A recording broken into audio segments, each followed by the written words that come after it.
Hello 5th class, this is page 136, question 2. So we're still looking at decimals and fractions with kilograms and grams. Alright, notation board is really good for this again. 0.006 kilograms. So here's my 0.006. Now it's easy to see that that's 6 over 1,000. That's my fraction. So it's 6/1000ths of a kilogram.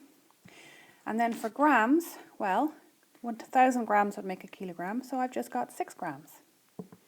Let's look at the next one, 0.7 kilograms. So here's my 0.7, and I've got 0 placeholders.